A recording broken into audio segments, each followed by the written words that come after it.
कुछ करना है तो मन को मारे मत बैठो, आगे आगे बढ़ना है तो ही मत हारे मत बैठो।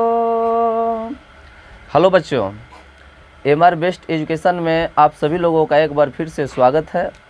आइए आज आपके सामने हम लेकर आए हैं अध्याय 3 यानी क्लास 10th यानी कक्षा 10वीं का मैथ हम लोग पढ़ रहे हैं। इसके पहले वाले वीडियो में हम प्रश्नावली 2.4 यानी समाप्त कर चुके थे। ठीक है, अब हमारा आज शुरू होता है अध्याय 3, जिस चैप्टर का नाम क्या है, दो चर वाले रैखिक समीकरण। इसके पिछले वाला अध्याय जो था अध्याय 2 यानी जिसका नाम था बहुपद, तो ठीक उसी से थोड़ा संबंधित है। आज हम इस पाठ परिचय को जानेंगे और फिर अगले दिन से हम देखेंगे प्रश्नावली 3.1 3.2। तो अध्याय 3 यानी इसके बेसिक कॉन्सेप्ट को आज हम समझने का प्रयास करेंगे। पाठ का नाम क्या है, दो चर वाले रैखिक समीकरण। यहाँ समझना है कि रैखिक समीकरण क्या होता है, वो भी दो चर वाले। मैं आपको याद दिला दूं कि इसके पहले वाले वीडियो में हम पढ़े थे बहुपद यानी रैखिक बहुपद पढ़े थे, द्विघात बहुपद पढ़े थे, त्रिघात बहुपद पढ़े थे। तो रैखिक बहुपद क्या पढ़े थे कि जो ax प्लस b के रूप में हो, ये रैखिक बहुपद है। और जो ax square plus bx plus c के रूप में हो, ये द्विघात बहुपद है। ax Q plus bx square plus cx plus d, ये आपका त्रिघात बहुपद है। इन सभी बिंदुओं पर हम चर्चा कर चुके हैं। अब थोड़ा समझिए, ये हुआ बहुपद ax प्लस b, जहाँ a और b वास्तविक संख्याएं हैं, जिसमें a का मान कभी 0 नहीं होगा, a का मान कभी 0 नहीं होगा, इसमें भी a का मान कभी 0 नहीं होगा, इसमें भी a का मान कभी 0 नहीं होगा। तो इसके विषय में हम पढ़ चुके थे। तो ये हमारा था रैखिक बहुपद, ये हमारा था द्विघात बहुपद, ये हमारा था त्रिघात बहुपद। ठीक है, अब हम क्या करते हैं कि इसी बहुपद को यदि बराबर के बाद कुछ लिख देते हैं, इसी बहुपद को यदि बराबर के बाद हम लिख देते हैं, तो अब ये बहुपद नहीं, ये समीकरण में बदल जाता है। क्लियर? देखिए, ये आपका रैखिक बहुपद है और इसको बराबर देकर यदि हम 0 लिख दें तो ये समझिए कि रैखिक समीकरण हो गया। ठीक है, ये आपका द्विघात बहुपद है, बराबर देकर यदि हम 0 लिख देंगे तो ये समझिए कि आपका द्विघात समीकरण हो गया। ये आपका त्रिघात बहुपद है, ये आपका त्रिघात बहुपद है, और यहाँ त्रिघात बहुपद बराबर देकर कुछ लिख दें 0 4 5 6, तो ये हमारा अब क्या हो गया, है आपका क्या कहलाएगा, रैखिक समीकरण। क्या कहलाएगा, रैखिक समीकरण। ये आपका क्या कहलाएगा, द्विघात समीकरण। ये आपका क्या कहलाएगा, त्रिघात समीकरण। समझ रहे हैं कि नहीं समझ रहे हैं? एकदम आसान है, उसी से जोड़कर मैं आपको बता रहा हूं ताकि आपको समझने में कोई दिक्कत ना हो। तो ये हमारा था रैखिक बहुपद, और जैसे ही बराबर के बाद कुछ लिख दिया तो ये समझिए कि बन गया रैखिक समीकरण। ये हमारा था द्विघात बहुपद, लेकिन बराबर के बाद जब लिख दिया कुछ यानी 0 4 5 जो, तो ये समझिए कि हो गया द्विघात समीकरण। यहाँ ये त्रिघात बहुपद है, बराबर के बाद यदि हम 0 लिख दिए तो ये हमारा हो गया त्रिघात समीकरण। इतना तो समझ में आ रहा है। अब चलिए, लेकिन हमारा चैप्टर है दो चर वाले रैखिक समीकरण। तो दो चर वाले ही बताइए, तो दो चर इसमें दिखाई दे रहा है, इसमें तो मात्र केवल एक चर है, x, केवल x। तो ये एक चर में रैखिक समीकरण कहलाएगा। क्या कहलाएगा, एक चर में रैखिक समीकरण कहलाएगा। हाई देखिए, तो इसमें भी x न है, केवल चर में केवल x है, तो ये भी एक चर में द्विघात समीकरण कहलाएगा। और यहाँ चलेंगे तो ये हमारा त्रिघात समीकरण है, ये एक चर में त्रिघात समीकरण है। लेकिन हमारा चैप्टर क्या है, दो चर वाले रैखिक समीकरण। तो दो चर वाले रैखिक समीकरण, तो है तो समझ में आ गया कि ये भी रैखिक समीकरण है, ये द्विघात समीकरण है, ये त्रिघात समीकरण है, लेकिन ये सब एक चर में रैखिक द्विघात त्रिघात समीकरण है। इसको हम उदाहरण के तौर पर देखें तो 3x + 5 बरा, ये आपका बहुपद है, ये आपका बहुपद है। और जैसे ही बराबर के बाद हम कुछ लिख दें 4 5 6 ने जो भी लिखे, ये हमारा हो गया क्या, रैखिक समीकरण। यहाँ हम 3x² प्लस 5x प्लस 6 बराबर 8, ये अब हमारा द्विघात समीकरण हो गया। ठीक है ना। तो अब यहाँ ध्यान देना है कि हमको दो चर में पढ़ना है, लेकिन यहाँ है क्या, यहाँ आपको दिया क्या है, यहाँ आपको दिया है एक चर में, है बोलेंगे हम एक चर में रैखिक समीकरण, इसको बोलेंगे एक चर में द्विघात समीकरण। ठीक है ना।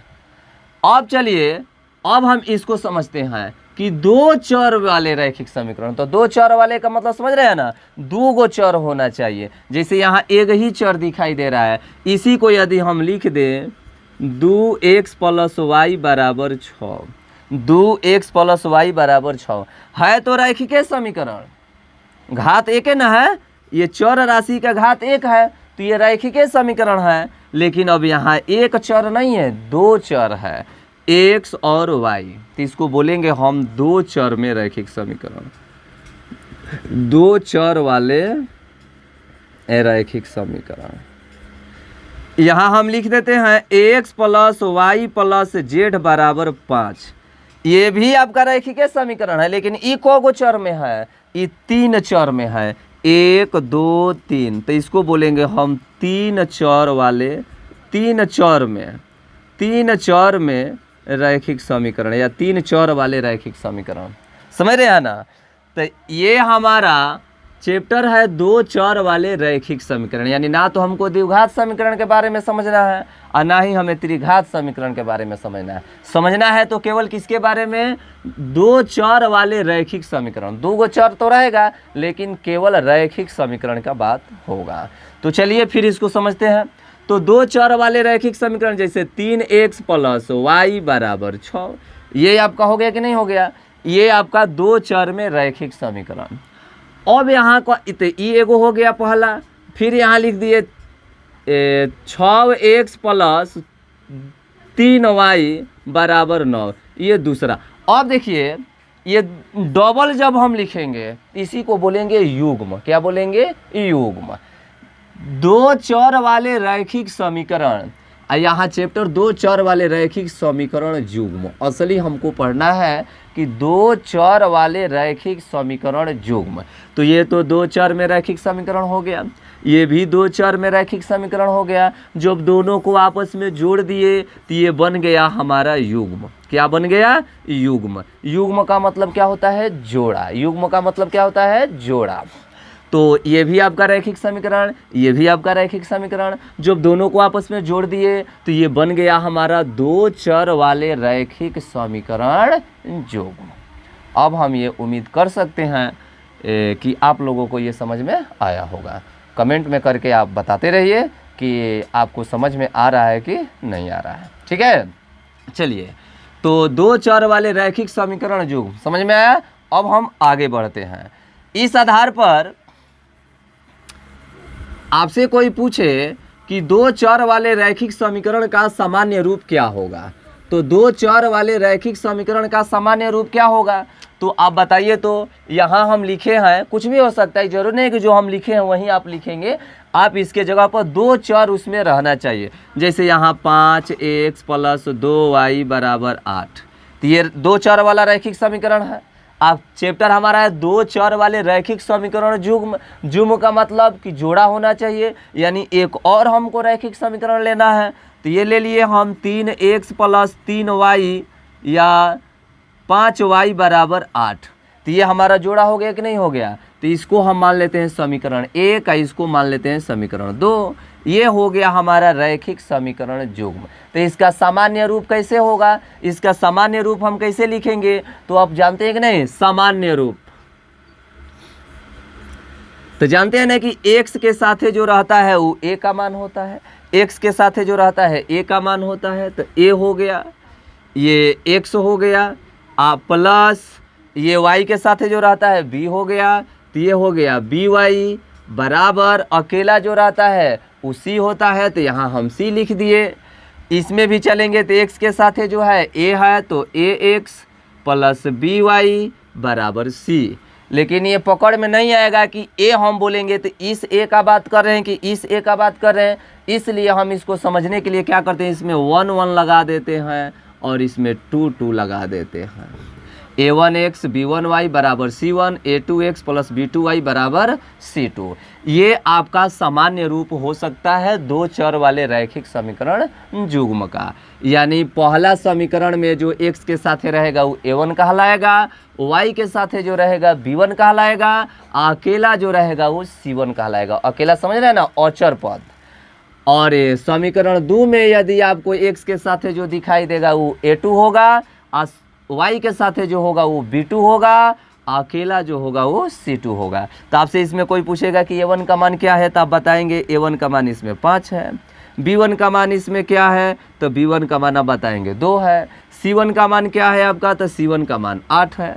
इसमें चलेंगे a2 का मान कितना है तो a2 का मान 3 है, b2 का मान कितना है तो 5 है, c2 का मान कितना है तो 8 है। क्लियर? चलिए आगे चलते हैं।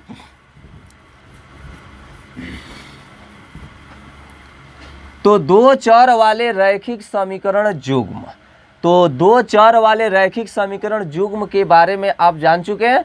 अब हम समझते हैं कि दो चर वाले रैखिक समीकरण का हल, दो चर वाले रैखिक समीकरण का हम हल कैसे ज्ञात करेंगे। तो चलिए अब हम हेडिंग डालते हैं, दो चर वाले रैखिक समीकरण युग्म का हल। देखिए तो दो चर वाले रैखिक समीकरण युग्म का जब हम हल करेंगे तो हल करने की कई विधियां हैं। पहला है ग्राफीय विधि,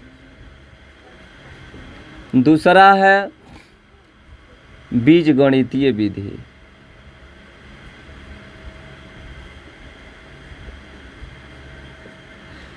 तो ग्राफीय विधि और बीजगणितीय विधि। ठीक है, तो आज हम ग्राफीय विधि के बारे में कुछ बेसिक समझेंगे और अगले दिन हम समझेंगे, अगले यानी वीडियो में हम समझेंगे बीजगणितीय विधि। तो बीजगणितीय में आप समझते हैं ना, आता है प्रतिस्थापन, विलोपन, वज्र, ये सब इसमें आ जाता है ग्राफीय विधि।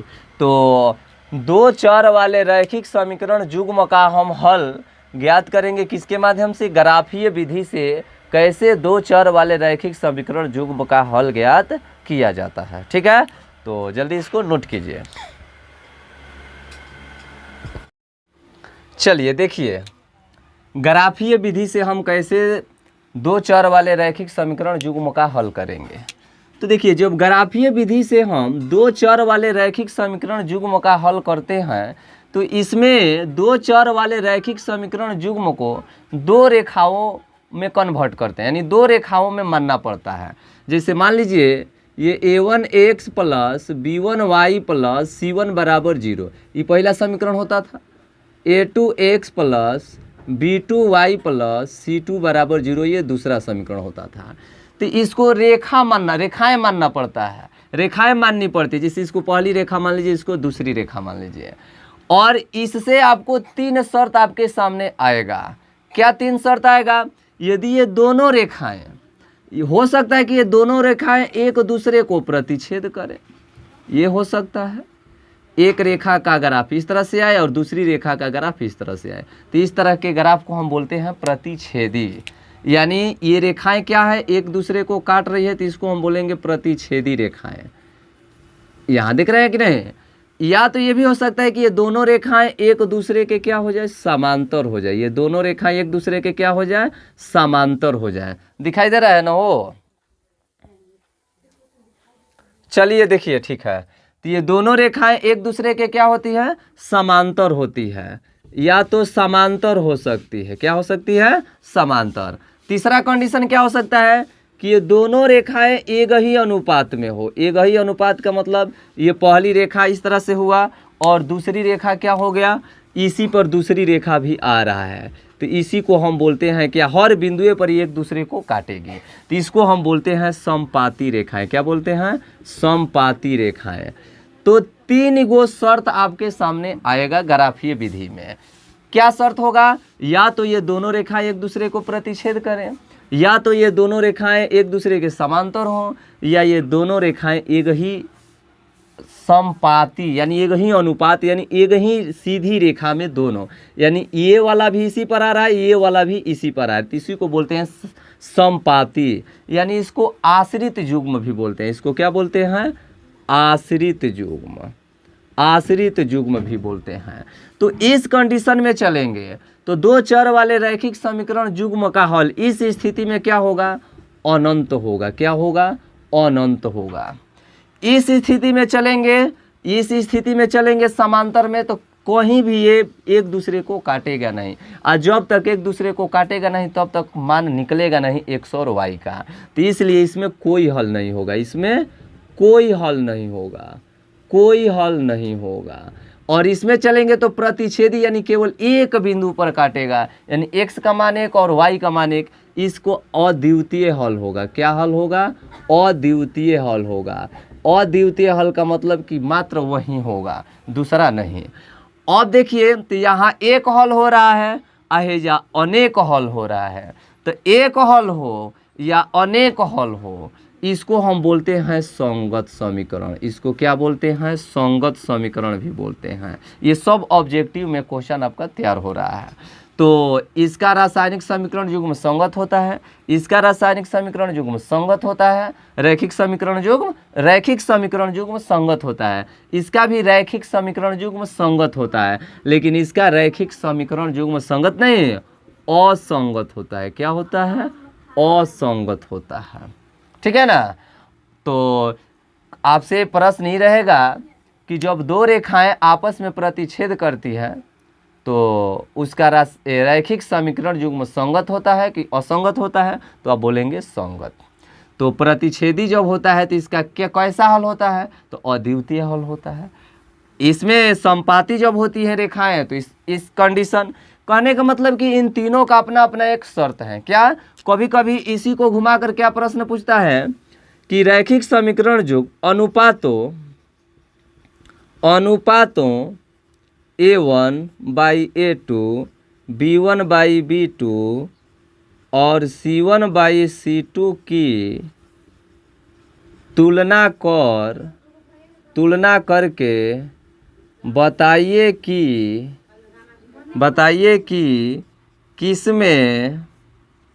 किसमें रेखाएं प्रतिच्छेद करती है, किसमें समांतर होती है तथा किसमें समपाती होती है। माने 3 गो कंडीशन तो आपके सामने है, प्रतिच्छेदी भी होगी, समांतर भी होगी, समपाती भी होगी। तो किस शर्त में? इस अनुपात का तुलना करके आपको बताना है। तो ये आपको समीकरण रैखिक समीकरण युग्म आपको दिया रहेगा। तो देखिए किसमें, तो आपको याद रखना है, यदि इसको मिटा देते हैं, चलिए थोड़ा किसी तरह से एडजस्ट करते हैं, अभी उतना व्यवस्था नहीं है, पढ़ना है जैसे पढ़े। चलिए देखिए, यदि रेखाएं A1/A2 बराबर नहीं है B1/B2, तो इसमें रेखाएं क्या होती है? प्रतिच्छेदी होती है। इसमें रेखाएं क्या होती है? प्रतिच्छेदी होती है। यानी हाई स्थिति होने के लिए क्या होना चाहिए? ऐसा होने के लिए हमको अनुपात क्या होना चाहिए? A1/A2 बराबर नहीं होना चाहिए B1/B2। तो इसमें बोलेंगे रेखाएं प्रतिच्छेदी होती हैं। जैसे मान लीजिए ये दिखाई दे रहा है ना, चलिए दिखाई दे रहा है। जैसे मान लीजिए इसका आप उदाहरण ले लीजिए, 3x + 2y = 5, ये पहला समीकरण मानिएगा। और फिर यहाँ हम लिख देते हैं 4x + 3y = 6, ये दूसरा समीकरण। तो इसमें चलेंगे आप तो ये A1 होगा, ये आपका B1 होगा, ये आपका C1 होगा। ये A2 होगा, ये B2 होगा और ये C2 होगा। तो बताइए तो A1/A2 का मान इसमें से निकालिए तो A1/A2 का मान जब आप निकालिएगा तो ये 3/4 होगा। आप B1/B2 का मान निकालिएगा तो 2/3 होगा। तो बताइए तो ये दोनों बराबर है? नहीं है। तो क्या इस कंडीशन में आ रहा है कि नहीं आ रहा है? A1/A2 बराबर नहीं है B1/B2। तो ऐसी स्थिति को हम बोलेंगे क्या? इसमें रेखाएं क्या होती है? प्रतिच्छेदी होती है। इसके कितने हल होंगे? तो अद्वितीय हल होंगे। इसमें रैखिक समीकरण युग्म संगत होगा कि असंगत होगा? तो संगत होगा। इसमें 3-4 बातें आपको सामने आ रही है। क्या क्या? तो सबसे पहला संगत, दूसरा चीज प्रतिच्छेदी और हल अद्वितीय। इसे हम अविरोधी युग्म भी बोलते हैं, अविरोधी युग्म भी बोलते हैं। ठीक है ना? तो ये तो हमारा पहला शर्त ये प्रतिच्छेदी वाला समाप्त हो गया। अब आइए, अब कह रहा है कि समांतर। समांतर किसमें रेखाएं समांतर होंगी? तो यदि ये पहला हो गया, दूसरा में हम लिख सकते हैं, यहाँ लिख रहे हैं, देखिए, यदि रेखाएं A1/A2 बराबर B1/B2 और बराबर नहीं हो C1/C2। इसमें देखिए A1/A2 B1/B2 शुरुआत में बराबर नहीं है। A1/A2 का मान अलग है या B1/B2 का मान अलग है, तो समझिए C1/C2 निकालने की ज़रूरतें नहीं है, क्योंकि जब शुरू में बराबर नहीं हो रहा है तो तीसरा में क्या जाना है। तो इसको हम बोलेंगे प्रतिच्छेदी रेखाएं। ठीक है? अब यहाँ देख रहे हैं कि दो गो बराबर तो है, A1/A2 B1/B2 बराबर तो है, लेकिन C1/C2 अब बराबर नहीं हो रहा है। तो इसमें बोलेंगे इसमें रेखाएं क्या होती है? समांतर होती है। यानी इसका ग्राफ इस तरह से होगा। जब ग्राफ खींचेंगे, इसका ग्राफ खींचेंगे तो ग्राफ में इस तरह का कटेगा, इसीलिए इसको प्रतिच्छेदी बोलेंगे। इसका जब हम इस स्थिति का ग्राफ जब खींचते हैं, माने इसके रूप का जो रैखिक समीकरण युग्म होगा, इसका जब हम ग्राफ खींचेंगे तो इसमें आएगा, और इस स्थिति का कोई हल नहीं होगा। इसका कोई हल नहीं होता है, क्योंकि इसमें रेखाएं समांतर हैं। जैसे देख लीजिए, जैसे 2x + 3y = 5, ये पहला समीकरण मानिए। 4x + 6y = 3, ये दूसरा समीकरण। देखिए तो यहाँ इस नियम का पालन नहीं कर रहा है, इस नियम का पालन नहीं कर रहा है। चलिए देखिए, दिखाई दे रहा है ना? तो क्या हम करेंगे, ये A1/A2 का मान निकालिए। तो A1/A2 का मान आप निकालिएगा तो A1 का मान 2 है और A2 का मान क्या है? 4 है। B1/B2 का मान निकालिए, तो B1/B2 का मान जब आप निकालिएगा तो क्या होगा? 3/6।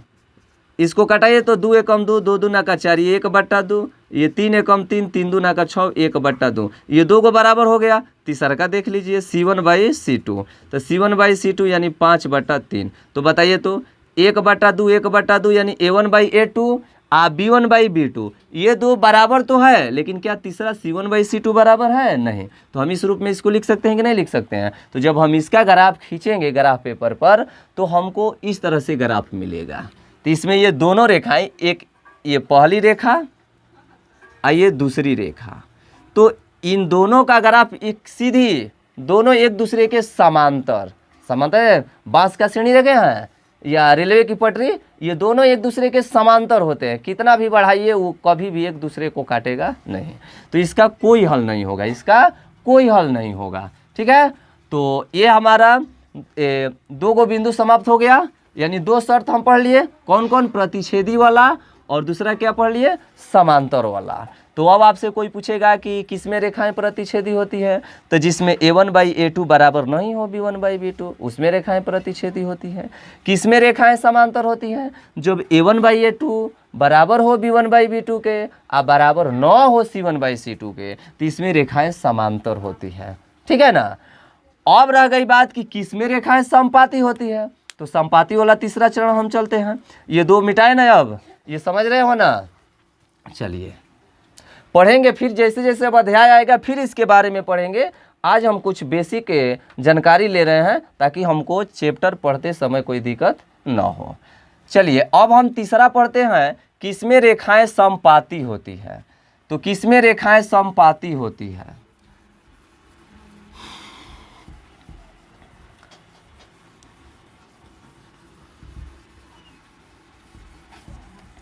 देखिए संपाति किस में होती है, अभी आप देख रहे थे कि जब A1 बाई A2 बराबर नहीं था B1 बाई B2 तो इसमें रेखा प्रतिच्छेद करती थी। A1 बाई A2 बराबर B1 बाई B2 बराबर न हो C1 बाई C2 तो इसमें रेखाएं समांतर होती थी। लेकिन जब ये तीनों बराबर हो जाए, लिखेंगे तीसरा में, यदि A1 बाई A2 बराबर हो B1 बाई B2 और बराबर हो C1 बाई C2 तो इसमें रेखाएं समपाती होती है। इसमें रेखाएं क्या होती है, समपाती होती है। इसमें रेखाएं समपाती होती है। इसमें रेखाएं क्या होती है, समपाती होती है। समझ रहे हो ना। तो जैसे देखिए 3x + 4y बराबर 5 पहला समीकरण मानिए, यहाँ 6x + 8y बराबर 10 ये दूसरा समीकरण। अनुपात निकालिए इसका, A1 बाई A2 का मान निकालिए तो 3/6 तो कट के क्या हो जाएगा, 1/2 हो जाएगा। इसका निकालिए B1 बाई B2 का मान निकालिए तो B1 बाई B2 का मान निकालिएगा 4/8 यानी कट के यो 1/2 हो जाएगा। C1 बाई C2 का मान निकालिए 5/10 यानी 1/2 इहो हो जाएगा। तो इस रूप में आ रहा है कि नहीं आ रहा है, आ रहा है ना। तो हम इसको बोलेंगे इसमें रेखाएं क्या होती है, समपाती होती है। जब इसका ग्राफ खींचेंगे तो इसका भी इसी पर आएगा और इसका भी जब ग्राफ खींचेंगे तो ये भी इसी पर आएगा। तो इसी को हम बोलते हैं कौन चीज, समपाती। तो इस स्थिति तो हर बिंदु पर एक दूसरे को काट रही है तो इसलिए इसको बोलते हैं अनंत हल। क्या बोलते हैं, अनंत हल। तो अनंत हल किस में होता है, जिसमें A1 A2 B1 B2 C1 C2 सब बराबर हो, उसमें अनंत हल होता है। इसका भी रैखिक समीकरण युग्म क्या होता है, संगत होता है। इसका भी रैखिक समीकरण युग्म क्या होता है, संगत होता है। इसे आश्रित युग्म भी कहते हैं और इसके अपरिमित रूप से अनेक हल होते हैं। तो हेकर अनेक हल हो गया, हेकर एगो हल हो गया, इसका कोई हल नहीं हुआ। तो इस तरह से हमारा आज समाप्त होता है 2 चर वाले रैखिक समीकरण युग्म का ग्राफीय विधि से हम हल कैसे ज्ञात कर सकते हैं। ठीक है, अब हम अगले दिन पढ़ेंगे बीजगणितीय विधि। अगले दिन हम क्या पढ़ेंगे, बीजगणितीय विधि। ठीक है, धन्यवाद।